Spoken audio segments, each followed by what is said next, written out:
guys, happy Friday. It's Mrs. Jewel. Today's going to be a little bit different because we are not reading the next chapter in Flush today. Today we are in your packet and you need to be looking at pages 11 through 13 while you do this with me. I can't think of a way to put this all in an email for you, so we are going to kind of do it together. I'm going to frequently tell you to pause the video, do what I ask you to do, and then hit play again. Okay, we'll see how this goes. And of course, like always, email me questions afterwards if you have them. I'm in my little home office. I can't guarantee no disruptions. You guys are used to that by now. But I'll see what I can do. Okay, so right at the bottom of page 11, right around there, it says that there are some definitions to help you with the next two pages. Okay. Satire means humor about weaknesses or bad qualities. So when we look at this today, we're really looking at Carl Hiaasen, who is the author, and how he feels about certain things happening in Florida. And when I am emailing you about the book and talking to you about the book, I have continually said to you, like, look for the funny parts, see what you find in it that is humorous, because he definitely adds humor to this book about something pretty awful and disgusting going on, that being the dumping of sewage into the ocean. And then it says Noah has an emotional attachment to the skiff. I share that with you because this emotional attachment goes along with Hyacinth's emotional attachment to Florida. Okay, so in the book we see the skiff and that Noah doesn't want to get rid of it. Hyacinth is pretty attached to Florida and Key West and doesn't love everything that he sees happening down there. Exploitation is treating someone or something unfairly in order to benefit. So in the book, you should know this, who is treating the ocean unfairly in order to benefit? It would be Dusty Muleman by dumping the sewage into the ocean. He doesn't have to pay to have it removed. It's benefiting him. It's hurting the ocean. And vulnerable means capable of being easily hurt or injured. To go along with that, I would say our sea life is definitely vulnerable, okay? When it comes to the dumping of the sewage, the kids swimming in different parts of the ocean makes it vulnerable. So turn in your packet to page 12.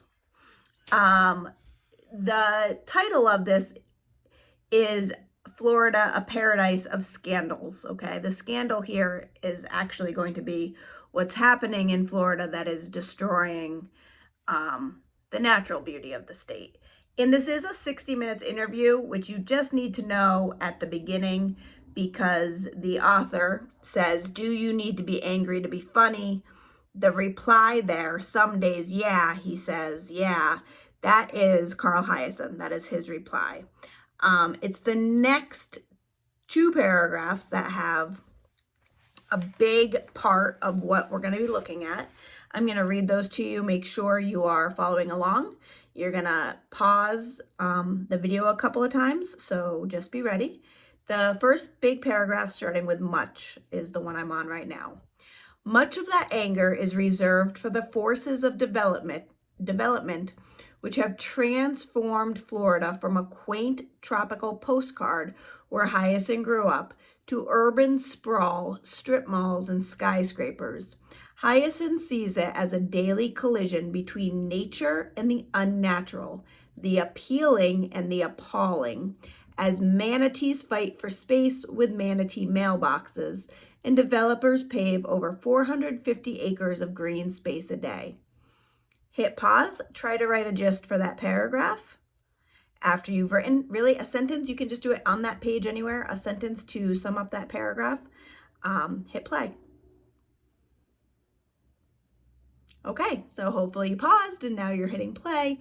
You should have something there about the idea that Florida is developing quickly. It's going from a land of just ocean and beaches to a land with a lot of development, all those skyscrapers and strip malls. nature versus the unnatural. Nature is natural. Buildings are not natural, okay? Appealing, okay? Beautiful beaches to the appalling. What he's talking about there is the overdevelopment. And then we have the joke. The manatees fight for space with manatee mailboxes, if you've ever seen a mailbox of a different animal or something, okay? It's kind of a joke there. And then it says developers pave over 450 acres of green space a day. That's a huge amount of green space every single day. If you want to ask your parents about the size of an acre, I don't have a great reference for you, but if you know how many acres you have or how many acres you live on, a small house is usually on an acre or a half acre of land. So you multiply that half acre, let's say, to get 1 acre, and then multiply that times 450. It's a huge area. We're going to go to the next paragraph, the one word. It says the one word that no politician will ever speak is enough. Enough, says Hyacinth. This is an economy that's based on growth. Growth for the sake of growth. We don't manufacture anything. We don't produce anything except, oranges and handguns. This is all about growth, tourism and growth. Go ahead, pause the video and try to write a sentence to summarize that to have your gist. Okay, hit play. Hopefully you paused and have hit play.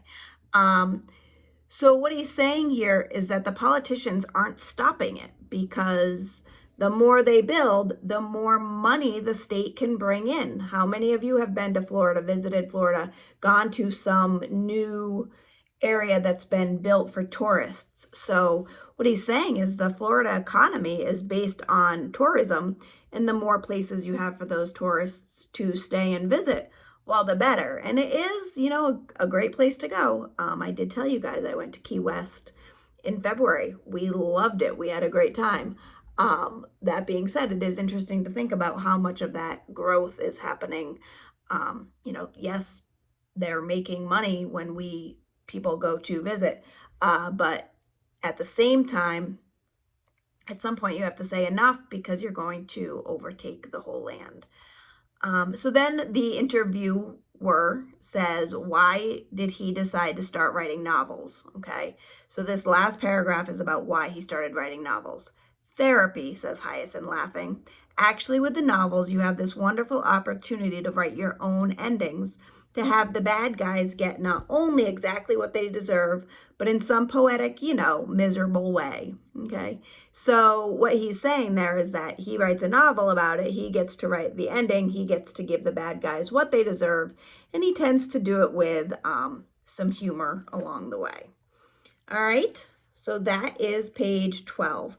I would suggest you pause and reread that all to yourself one time straight through.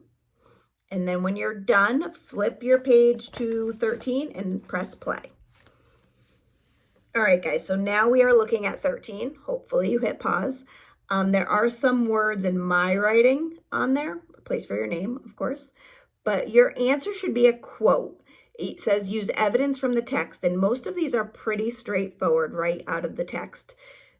Even if some of the words are hard, copy down the quote, and we'll see how it all goes together in a minute, okay?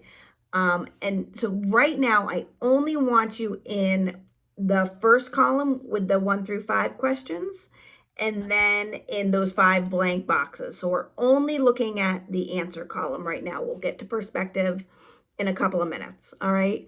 So for your answers, number 1 says, according to the text, what does Hyacinth reserve his anger for? Much more help than I give you in class. First sentence of the first big paragraph, much of that anger is reserved for. Go ahead, pause the video, get that answer written into that square. You can just basically copy the rest of the sentence I just started reading for you. So pause, do that, come back for number 2. All right, you must be ready for number 2, okay?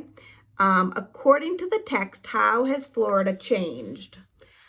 Same paragraph. Look in that same paragraph. I kind of explained it to you a few minutes back. You can always go back in the video. But look at what he says about it going from a tropical postcard, so just open area, to what?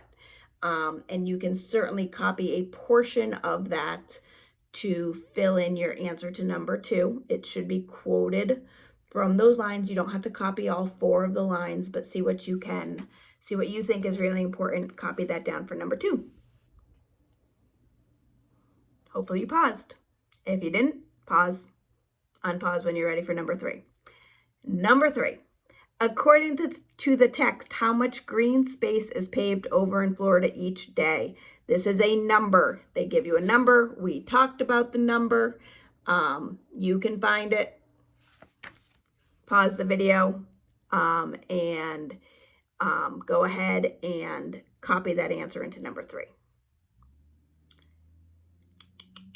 Ready for number 4?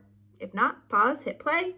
Number 4. What does Carl Hiaasen say is produced in Florida? It's kind of a funny answer. He says, we don't manufacture anything. We don't produce anything except, you know. Go ahead, find that answer. Write it down in the box. Come back when you're ready for number 5. Okay, number 5. According to the text, why did Carl Hiaasen start writing novels? So the one-word answer is therapy.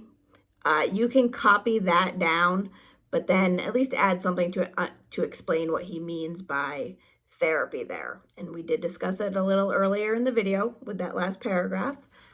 So whether you copy therapy in quotation marks and then add your own explanation or copy more of that paragraph is up to you.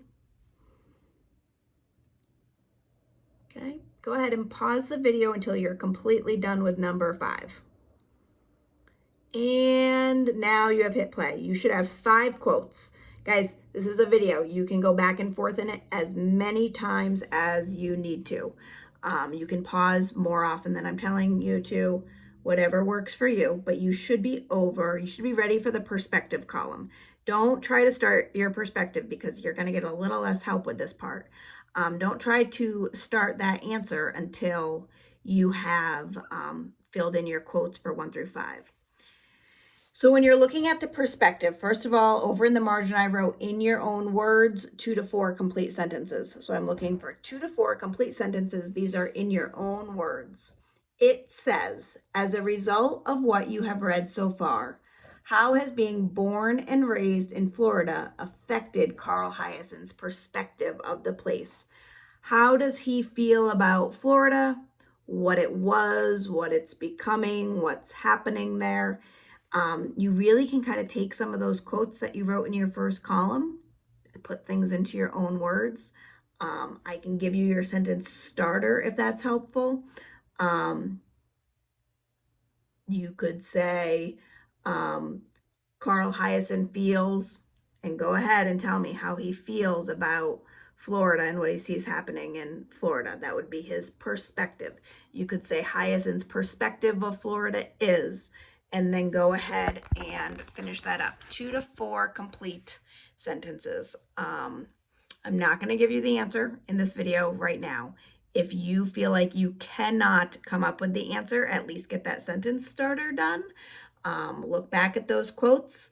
Give me something he said or something he thinks about what's happening in Florida. I know you can all do that. I've given away kind of answers throughout this video, so go back and rewatch it. Read that whole thing again. It'll take you 2 minutes. You do not have to read chapter 9 today. You don't have to do anything else today except for finish up this page 13, okay? So you've got, this video is about 15 minutes long. You should have to write about 2 sentences, and then you should be done for the day and actually done for the weekend. So on a side note, and I will put this in the email too, if you are behind in the book, take today, Saturday, Sunday to get caught up. When we talk again on Monday, we will all be on chapter 9. Have a great Friday. I'll talk to you soon. Bye.